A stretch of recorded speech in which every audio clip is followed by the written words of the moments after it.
Ave Maria, cheia de graça, o Senhor é convosco. Bendita sois vós entre as mulheres, e bendito é o fruto do vosso ventre, Jesus. Santa Maria, Mãe de Deus, rogai por nós, pecadores, agora e na hora de nossa morte. Amém. Vamos sentar? Deu boa tarde para quem está aí do seu lado. Quem veio só agora à tarde, levanta a mão para eu ver. Boa tarde, viu? Sejam bem-vindos. Sejam bem-vindas. É uma alegria estarmos juntos, estarmos reunidos em nome de Jesus.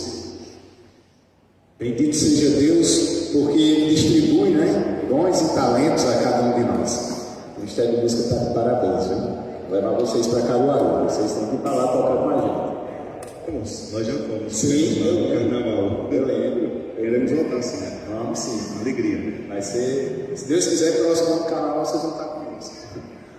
Vamos combinar direitinho. Vou pedir para o Albanito entrar em contato. Porque quando o ministério canta com unção, ajuda a gente a rezar, Ajuda a gente a vivenciar bem o momento da palavra e o momento da oração. Bom, na parte da manhã, eu falava sobre a passagem que nos diz que Jesus carregou sobre si as nossas dores, os nossos pecados, as nossas transgressões. E eu falava da importância de nós acolhermos Jesus, de nós acolhermos a proposta de Jesus, o Evangelho de Jesus, para que a nossa vida seja transformada. Não adiantaria de nada apenas nós termos uma imagem de um Cristo crucificado. Porque Cristo, embora tenha sido crucificado, e como São Paulo nos diz, para uns é fraqueza, para uns é morte, é derrota, para nós não. Para nós é sinal de salvação. Mas por quê? Porque Ele está morto na cruz? Não. Porque Ele ressuscitou. Ressuscitou.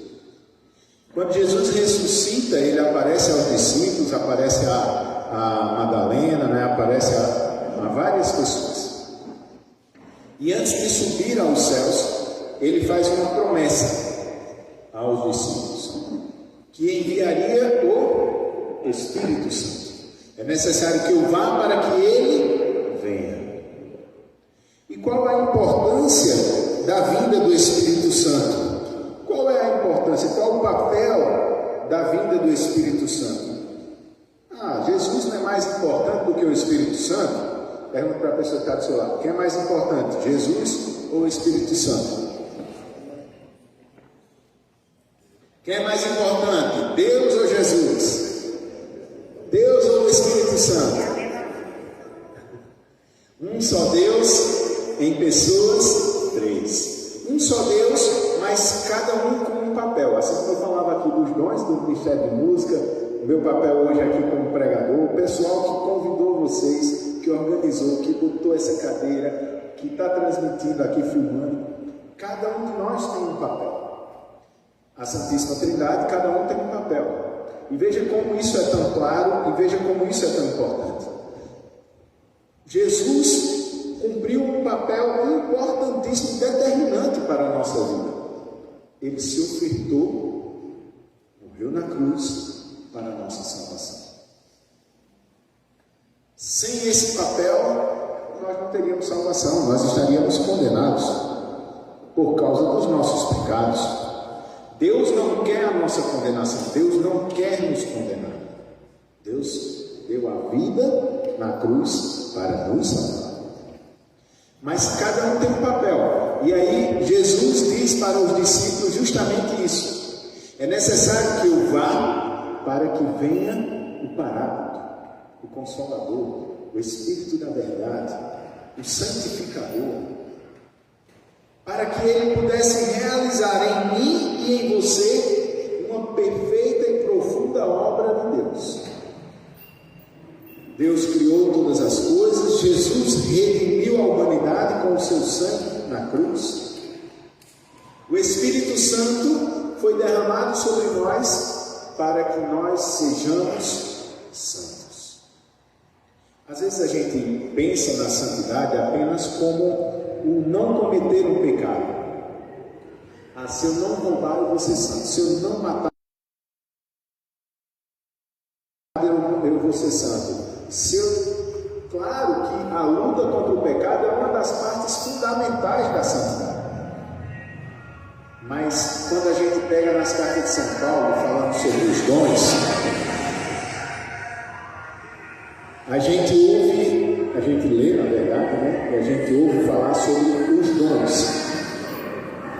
E que o maior entre os dons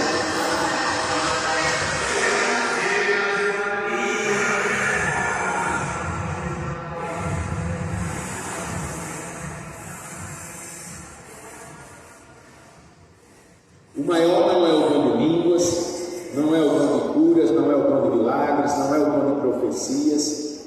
O maior entre todos os dons é o amor. O maior dom é o amor. Foi por amor que Jesus, mesmo diante daquele momento de angústia, Pai, afasta de mim esse cálice, ele se submete a esse momento, a esse sofrimento, a essa dor, porque ele nos amou. Amou até o fim. Ofertou a sua vida, e a própria palavra de Deus nos diz que não há maior amor do que aquele que dá a vida pelo seu próximo. Ou seja, quando a palavra de Deus nos fala sobre os dons, prodígios, milagres, não diminui o valor de tudo isso. Por exemplo, nós sempre temos a oportunidade de uma cura física, de uma cura interior, de uma cura emocional, espiritual, quando nós estamos na presença de Jesus. Após a pregação, como foi falado, vai ter um momento de adoração. Com certeza você vai ter uma oportunidade de uma experiência pessoal com Deus. Nós temos também a oportunidade de fazer a experiência com o Verbo encarnado, com Jesus, que é a palavra de Deus. Quando a gente entende isso e a gente abre o coração para essa ação do Espírito que foi derramado sobre nós, seja pelo batismo sacramental, porque quando somos crianças, alguns de nós já quando temos uma certa idade, somos batizados na igreja. Ali é derramado sobre nós o Espírito Santo. Posteriormente, com a renovação carismática, nós passamos a viver uma experiência de efusão do Espírito Santo. Aquilo que já habita em nós, aquele que já habita em nós, ele passa a encontrar em nós a liberdade consciente para agir em nossas vidas. E nesse agir, nesse mover do Espírito, nós vamos sendo capazes de tomar as decisões, como eu falava hoje pela manhã. Não ouvir apenas a voz de Deus, mas colocar em prática e escolher por obedecer a voz de Deus. Porque se de um lado Deus fala, do outro Satanás fala. Então é importantíssimo que a gente aprenda a ouvir, mas a colocar em prática a palavra de Deus. Só que sem a ajuda do Espírito, do Santificador, nós não vamos conseguir. É necessário, é fundamental, é indispensável na nossa vida que o Espírito Santo encontre em nós liberdade para agir, para realizar em nossa vida a obra de salvação que Jesus quer. E nesse processo, nós vamos aprendendo a ter vida de oração, vida de intimidade com Deus. Nós vamos aprendendo a perceber os sinais da presença de Deus, o agir, o falar de Deus. Às vezes a gente quer tomar uma decisão, meu Deus, qual é a decisão que eu tomo? E o Senhor fala no nosso interior, faça assim. E a gente faz, depois a gente, muito obrigado, Senhor, deu certo porque Tu me conduziste. A gente vai aprendendo a ter intimidade com Deus, a gente vai aprendendo a ter comunhão com o Senhor.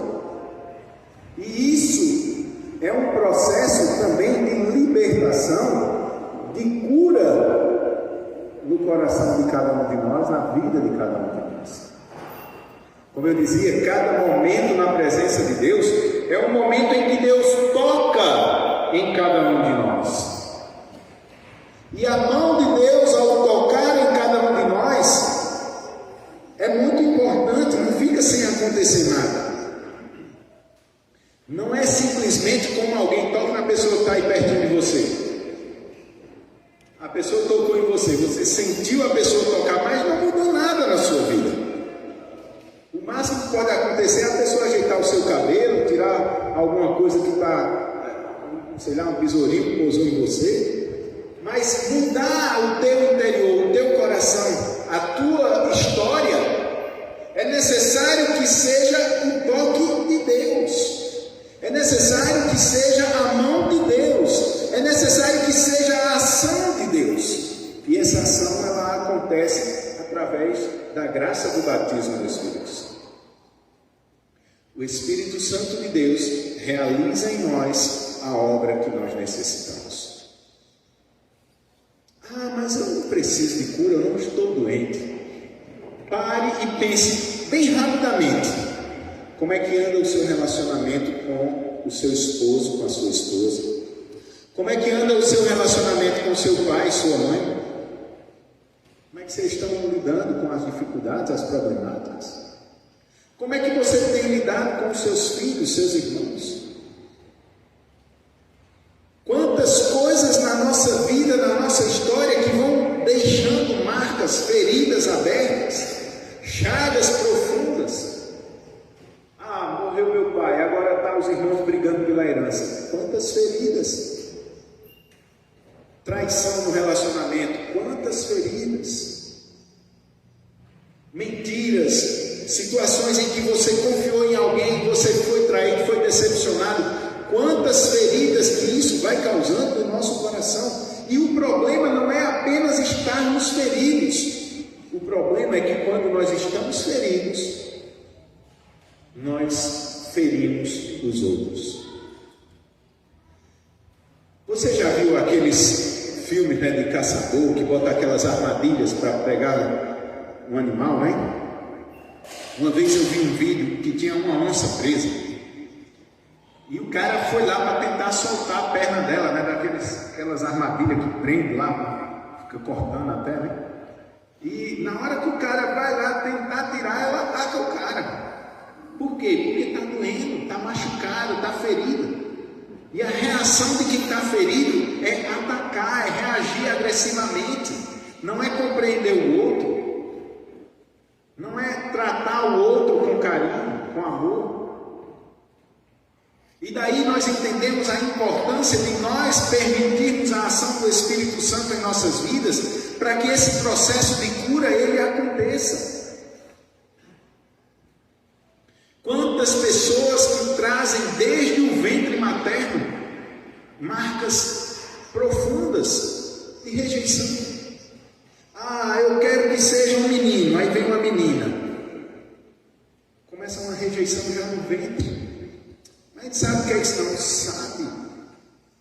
Olha, quando minha esposa ficou grávida do primeiro filho nosso, já tem 22 anos, o João Pedro, era muito interessante porque a comunidade estava no começo ainda, então éramos poucos, então praticamente todas as missões, eu quem tinha que ir pregar, eu fazia parte do Ministério de Música, atrapalhava os cantores. Então tudo, seja na paróquia, seja pregações em outras cidades, louvor, tudo eu tinha que estar. Então eu ficava muito ausente. E quando eu chegava, às vezes já era tarde da noite, 11 horas, meia-noite, 1 hora da manhã, dependendo da cidade onde eu estava. E minha esposa naturalmente estava deitada já dormindo.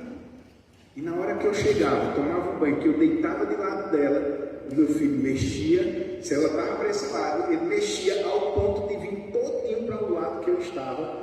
Ela acordava, ela não aguentava de tanto que ele mexia para ficar do meu lado, até que eu começava a fazer carinho na barriga dela e depois adormecíamos juntos para ele poder parar.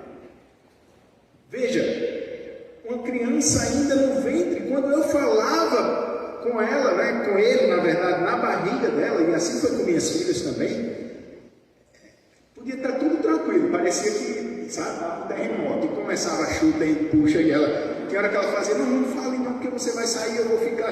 Eu ia lá me despedir, não tinha jeito. Quando eu dava um cheiro na barriga dela, pronto, começava a festa. Como é que a gente sente, como é que a mãe sente a criança mexer ali e vai dizer que ela não está sentindo as emoções da mãe? Então, desde o processo de gestação, nós podemos ser marcados pela rejeição, pela revolta, pela violência, pela agressão verbal, não é? E muitas vezes essas agressões não são direto à criança que está no ventre, mas à mãe. Só que o que a mãe sentir, a emoção que a mãe sentir, porque é que muitas vezes uma mulher, quando está nos primeiros meses de gravidez e tem um susto grande, ela aborta. Porque ela tem um choque tão grande que esse choque é transmitido para a criança. E é uma violência tão grande que a criança termina morrendo. Veja, uma violência, uma agressão, uma ofensa, um medo, um susto muito grande que uma mulher passa, vai trazer para a criança a insegurança, o medo, a instabilidade emocional. E eu estou falando isso não exatamente para trabalhar a cura da gestação. Isso faz-se importante também, e cada momento na presença de Deus é um momento de cura. Mesmo que a pessoa estiver conduzindo uma oração, uma adoração, não expresse. Deus está agindo na tua necessidade no momento em que Ele está presente. Gente, nós temos que acabar com esse negócio de eu estou com dor de dente. Se não falou que Deus está curando a dor de dente, então Ele não me curou. Não estou sentindo mais nada, mas ninguém falou, então Ele não me curou. Não, a gente tem que acabar com esse negócio de se eu escutar, porque na maioria das vezes a gente escuta e ainda duvida. Deus está curando agora a dor de dente. A pessoa olha e diz, eu acho que é outra pessoa, não sou eu. Só tem tu que está com dor de dente, criatura. Mas não sou eu não, porque eu não estou sentindo cura. E como é que a pessoa sente uma cura? Ou a pessoa acredita, ou a pessoa crê pela fé, ou a pessoa não vai experimentar o milagre, não vai experimentar a cura. Veja, quando a palavra de Deus diz que Jesus Cristo carregou sobre si as nossas dores, as nossas transgressões, as nossas enfermidades, os nossos pecados, Ele carregou. Significa que nós não possamos ter doenças, enfermidades. Por quê? Porque nós somos matéria, nós somos um aglomerado de células, de órgãos, né, de moléculas, enfim, nós somos aqui nessa condição perecíveis. Eu falava pela manhã, eu estava no sepultamento do Monsenhor Jonas, o Padre Jonas da Canção Nova, e ele morreu de câncer. Mas como pode um homem santo morrer? Gente, todos os santos, até Nossa Senhora, morreu. Nossa Senhora não morreu, ela dormiu. Não, Nossa Senhora morreu. A dormição de Nossa Senhora é porque Nossa Senhora não foi sepultada, enterrada. Nossa Senhora foi assunta ao céu, ela foi levada em corpo para o céu, pelos anjos. Mas até Nossa Senhora morreu. Como é que eu e você achamos que somos melhor do que ela que não vamos morrer? Uma hora vai chegar para nós. Porém, nós precisamos acreditar na cura, porque nada é... A pessoa está do seu lado, nada é impossível para Deus. Pergunte se a pessoa acredita. Assim, você crê nisso? Qual é o seu impossível, meu irmão e irmã? E eu vou voltar ao ponto do que eu estava falando. Sabe qual é? Eu acabei de dizer, o maior de todos os dons. Qual é? Qual é o maior de todos os dons? O amor. E qual é o mais difícil da gente viver? O amor. Não é por acaso, é porque existe em nós. Veja, Jesus ele ensina, se você ama apenas aqueles que te amam, qual é o bem que você está fazendo? Ame os que lhe perseguem, ame os que te fazem mal. Mas Jesus, aí é demais, né, Jesus? Aí é covardia. Vou amar aquele cara que fica puxando meu tapete. Vou amar aquela criatura que vive falando mal de mim. Eu vou amar isso aqui. E às vezes na igreja, não aqui, viu? Lá em Caruaru. Às vezes na igreja tem os irmãos que são uma ajuda imensa para a gente aprender a amar. crentes esperam estar falando mal, e faz confusão, e faz intriga, e tudo bota defeito. Se a gente cantar, diz não era para cantar, era para falar. Se a gente falar, pergunta por que não canta. Sabe? Toda igreja lá em Caruaru tem uma assim. Aqui eu sei que não tem não, mas lá tem. Vocês têm ideia, né? Mas lá em Caruaru tem. Mas aí é que são as oportunidades que Deus nos dá para nós colocarmos em prática o exercício do amor. Amar não é apenas um sentimento que quando a gente se apaixona por alguém, a gente está apaixonado. A gente não percebe se a pessoa tomou banho ou não tomou, a gente não percebe se a pessoa come muito ou pouco. Tudo está bom, tudo está bonito, tudo está agradável, a gente quer estar junto, a gente quer estar dando beijo, cheiro, a gente quer andar de mão dada. Quando passa a paixão, aí a gente começa a ver a vida como ela é, né? Um dia a pessoa acorda, olha para o outro e diz assim: pentear seu cabelo não, foi? Pentei. Meia hora que eu estou penteando, nem parece. Puxa, antes tu gostava assim, agora acho que eu não via direito não, estava sem óculos. Quando a gente aprende que amar é decisão, amar é uma escolha de fazer o bem para o outro. Amar não é fazer a escolha do bem próprio. Eu vou namorar, casar com fulano para fulano fazer o bem para mim. Porque com fulano eu vou ser feliz, porque com fulano eu vou me dar bem. Isso não é amor, isso é o quê? Gente, o que é isso? Egoísmo. É a pessoa que está pensando apenas em si. Eu quero o que o outro pode me dar, eu quero o que o outro pode fazer de bem para mim. Amar é eu me preocupar em fazer o bem para mim.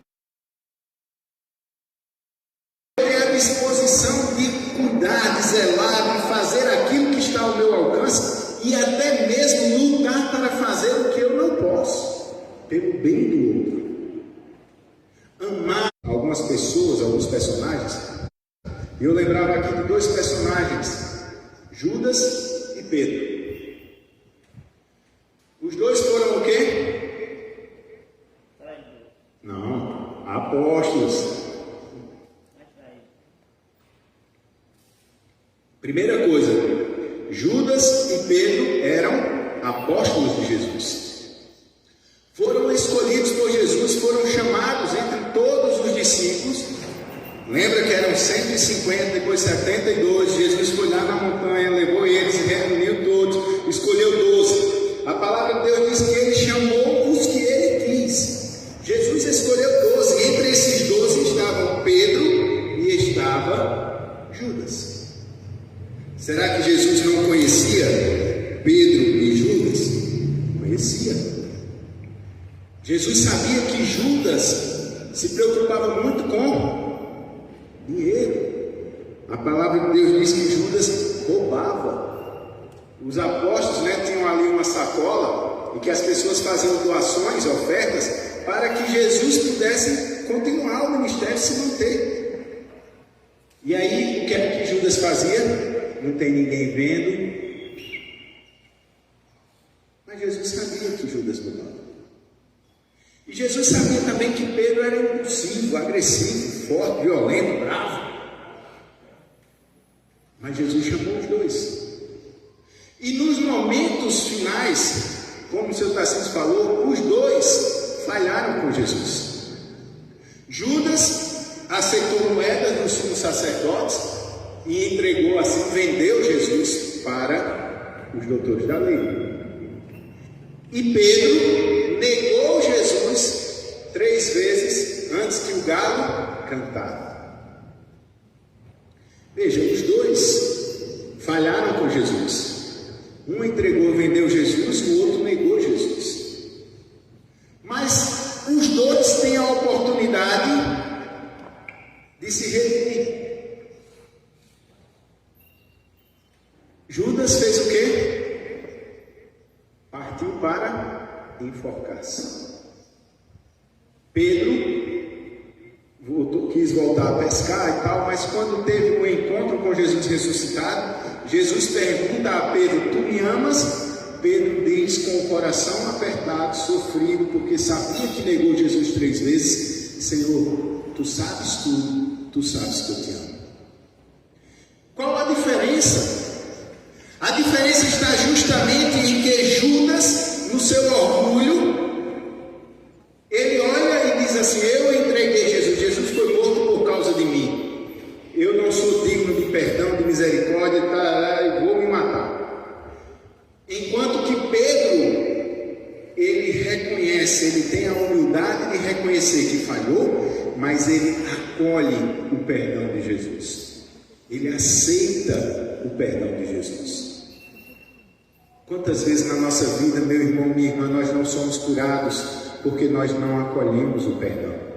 Não, isso que eu fiz, eu não mereço perdão. Gente, ninguém merece perdão de nada. Nós não merecíamos o perdão dos nossos pecados que custou a vida de Jesus, porque nós não fizemos nada para sermos perdoados. Quem fez foi Ele. A salvação é dom gratuito de Deus.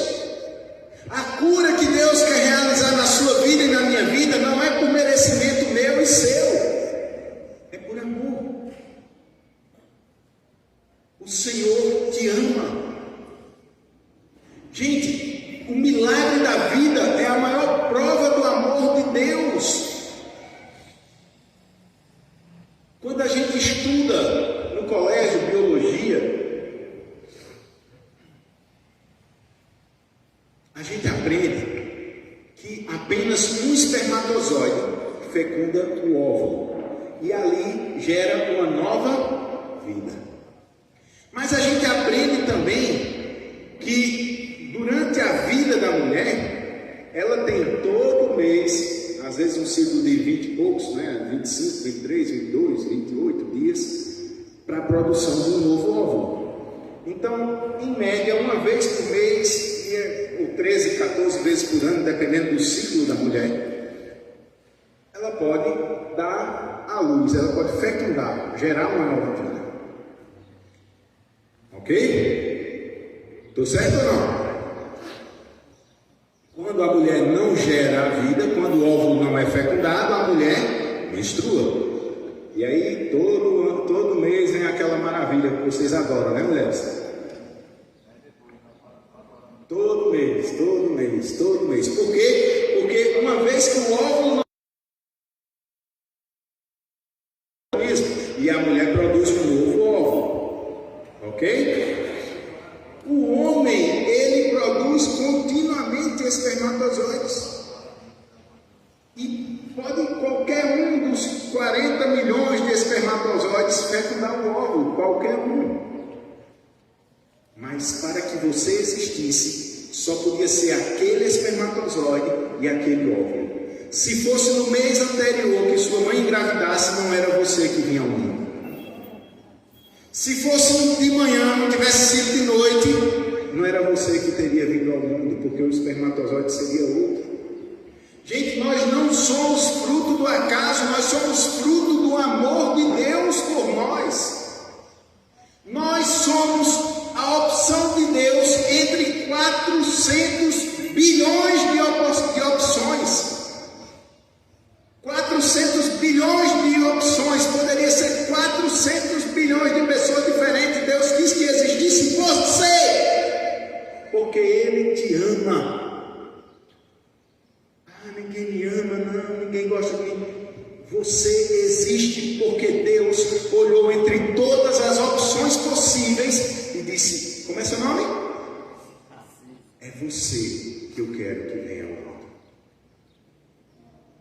Você é escolhido, você é amado de Deus.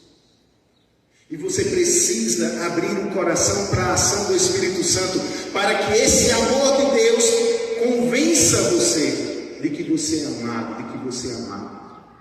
Porque muitas vezes nós queremos até amar, nós queremos ser gentis, nós queremos, fazer o bem. Como o próprio São Paulo vai dizer: encontra em mim essa lei, quero fazer o bem quando vejo que estou fazendo o mal.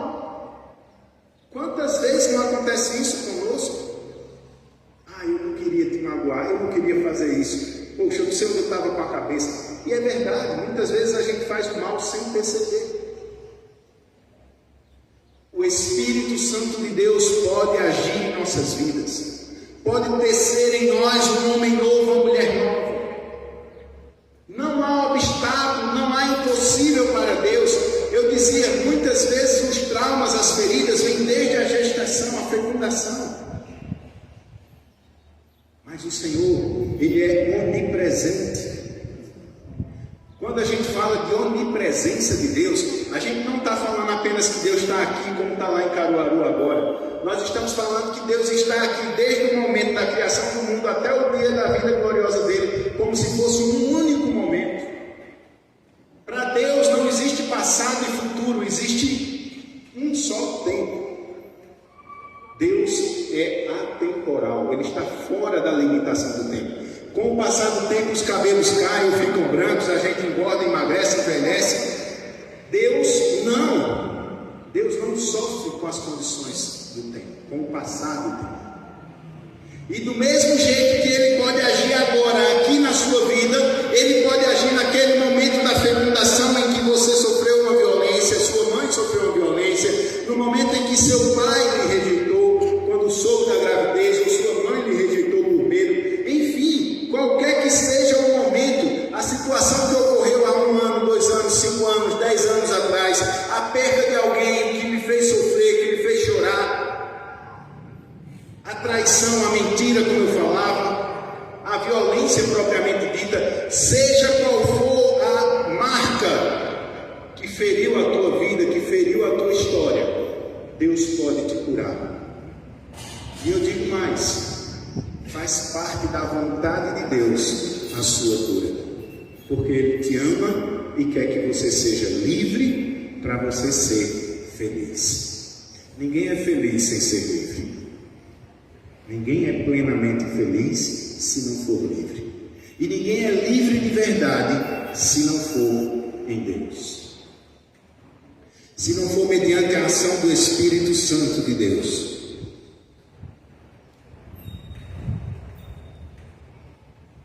Você entendeu o que eu estou dizendo? Sim ou não? Se eu estiver falando complicado, diga que eu tento explicar melhor. Pense aí. Lembre do seu pai. Quais são as coisas que você lembra? Boa e ruim. Lembre mesmo. Não precisa dizer para ninguém não, só lembre. Ninguém vai saber o que você está pensando. Lembre da sua mãe. Coisas boas, mas lembre também das coisas ruins. Lembre das pessoas que mais marcaram a sua vida, a sua história. Pessoas que lhe fizeram um grande bem e que não estão mais com você. Pessoas que lhe fizeram um grande mal. Lembre dessas pessoas agora. Se você está querendo me fazer sofrer, não!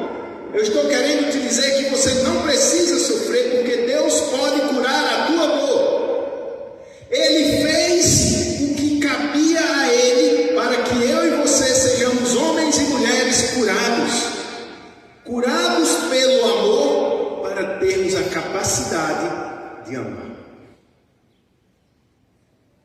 Curados pelo amor, para sermos verdadeiramente livres e felizes e fazermos o outro feliz. Eu pergunto, você quer isso para a sua vida? Ou você quer continuar aí no seu sofrimento? Um dia uma pessoa, uma amiga minha lá do Rio Grande do Sul, fundadora de uma comunidade, uma mulher de uma espiritualidade profundíssima, ela disse para mim, ela contou para mim que foi rezar por uma pessoa que estava com câncer terminal, e antes de chegar no hospital ela foi rezando e Deus colocava no coração dela: pergunte para a pessoa o que é que ela quer e eu vou fazer. E ela chegou no hospital super empolgada, né? Hoje o Senhor vai curar essa pessoa, a pessoa que ela amava. E ela disse, foi lá, conversou tudo, né? E depois foi fazer um momento de oração com a pessoa e disse: o que é que você quer pedir agora a Deus? E a pessoa olhou para ela e disse: eu queria que ele tirasse essa dor que eu sinto por causa do câncer. Aí ela disse: não, veja, pense direitinho. Se você agora fosse fazer um único pedido a Deus, o que era que você pediria? E a pessoa repetiu: eu queria, olha, se ele tirasse a dor que eu estou sentindo agora, eu estava satisfeito. E ela disse que entrou em crise na hora, porque a pessoa poderia ter dito: eu quero ser curada do câncer. Mas a pessoa queria apenas que Deus aliviasse a dor que naquele momento ela estava sentindo. Você quer que Deus alivie a dor que você está sentindo, ou que Ele mexa na tua ferida e cure o teu coração? E cure a tua história. Assim como uma cirurgia que o médico precisa anestesiar para abrir e fazer a cirurgia, operar, Deus quer agir na tua vida, mas Ele precisa tocar na tua história. E às vezes dói quando Deus toca na nossa história, porque a gente relembra desses fatos, a gente relembra dessas pessoas, a gente sente de novo as sensações físicas terríveis daquele momento de violência, momento de dor, momento de sofrimento. Mas deixa eu dizer para você, Deus não permite isso apenas para que você sinta novamente a dor. Ele permite para que você sinta a cura. Você crê nisso? Sim ou não? Sim. Crê ou não crê? Creio. Se você crê, então eu quero pedir a você que fique de pé um instante.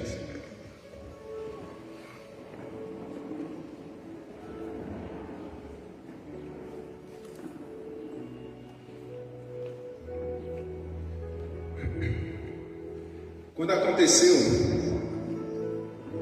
o momento em que Jesus ia subir aos céus, os apóstolos perguntam: é porventura agora que ides instaurar o reino de Israel?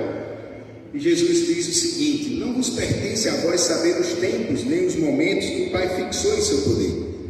Mas descerá sobre vós o Espírito Santo, e vos dará força, e sereis minhas testemunhas. Diga para a pessoa que está do seu lado: descerá sobre ti o Espírito Santo, e te dará força, e sereis a minha testemunha. Diga para a pessoa que está do teu lado: descerá sobre ti o Espírito Santo, e te dará forças, e sereis a minha testemunha. Ser testemunha do Senhor é ter a coragem de viver aquilo que o Senhor nos ensina, aquilo que o Senhor em sua palavra nos fala. O desejo de Deus é que nós sejamos livres. O desejo de Deus é que nós sejamos curados. O desejo de Deus é que nós tenhamos a capacidade, a liberdade de amar sem reservas. Todas as vezes que você tentou amar, que você se esforçou para fazer o bem para alguém, e que você recebeu em troca ingratidão, traição, violência, mentira e etc. O Senhor quer curar o teu coração dessas marcas para que você mais uma vez tenha a coragem e a ousadia de amar. Porque para Deus nada é impossível. Se Jesus encontrar no nosso coração essa abertura para que o Espírito Santo seja derramado nesse momento, nós seremos curados das nossas dores, nós seremos curados das nossas feridas, e nós teremos a capacidade de amar. Como amar o meu pai que me abandonou? Tenha certeza que você vai ter condições de amar. Como amar a minha mãe que me rejeitou? Você vai ter toda e qualquer força necessária para amar. Como amar aquele que me traiu, aquele que me agrediu, que me amou? Tenha certeza que assim como Jesus no alto da cruz, no maior sofrimento possível, ele teve a coragem de olhar para o Pai e dizer: perdoa-lhes, eles não sabem o que fazem. Tenha certeza de que você vai ter a condição de perdoar e de compreender que aqueles que te feriram, te machucaram, te magoaram, não sabiam exatamente o peso da ação, o peso da ferida que causaram em sua vida. Feche os seus olhos um instante. Põe a mão sobre o seu coração. Eu acredito que o Espírito Santo de Deus já está te lembrando de situações, de pessoas, de episódios que foram marcantes no sofrimento na tua vida. E eu sei que dói lembrar. Eu sei que faz sofrer de novo lembrar. Mas entenda que isso faz parte do processo de cura. E que o Senhor te trouxe aqui não para sofrer de novo ou sofrer à toa. O Senhor te trouxe aqui neste dia porque Ele quer curar o teu coração. Para que você tenha a capacidade, a condição. Sabendo dos males que você causou, sim, você precisa perdoar-se. Você precisa se perdoar pelos males que você causou. Se necessário, buscar a confissão. Mas não se condene mais. Como Jesus disse para aquela mulher que ia ser apedrejada: eles não te condenaram, eu também não te condeno. Vai, não faças mais. É isso que Jesus quer dizer para você hoje. Se você hoje abre o seu coração, o Espírito Santo vai te capacitar a perdoar a si mesmo e a perdoar o outro. E você será verdadeiramente livre. E aquilo que eu dizia de manhã, a falta de vontade de viver, a falta de gosto pela vida, a depressão, a síndrome de pânico, o desejo de morte, vai acabar. Porque vai fluir do teu coração rios de água viva. Rios de água viva, desejo de viver, desejo de começar tudo de novo, desejo de alcançar objetivos e sonhos que você abandonou.